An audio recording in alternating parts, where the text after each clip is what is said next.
Good morning sa inyo lahat, no? Ito tayo sa prediction natin bago.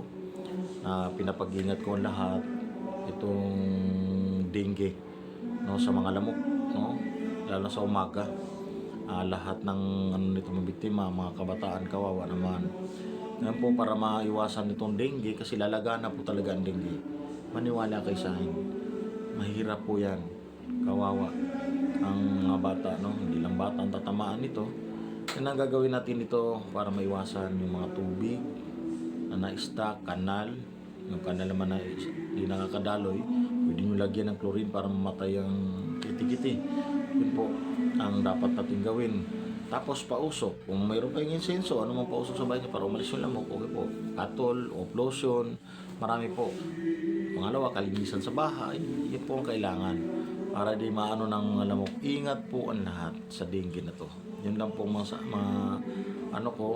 masabi. At ganito naman sa panahon na ito. Ito, nasa adjustment po natin na ang ating katawan. Kasi dahil sa climate change na sinasabi ng mga eksperto ko, no. Ngayon, lamig. Yung lamig na ito magdadala ng sipon, ubo, lagnat. Tapos may sabay yung ambon, sakit sa ulo. Ngayon po, para maiwasan, mag-jacket po tayo, mag-sombrero, pag lumabas, magpayong, kung may ambon, yun po kailangan. Yung sa lamig naman, pag di kaya, sa loob ng bahay. Yun po kailangan, magsuot ng makakapal. Tandaan nyo po, paalala lang, para maiwasan ang mga sakit. Mahirap po magkasakit sa lahat. Yun po ang pinapaalala ko, yan po ang napredict ko ngayon, ng umaga. Maraming salamat sa inyo. Shout out sa mga lahat ng Kristiyano. Good morning sa inyo lahat. Hallelujah. At ganun din naman sa mga kamusliman. Good morning sa inyo lahat. At lahat na magumanap sa spiritual, mga kaparian, manggagamot, no? Good morning.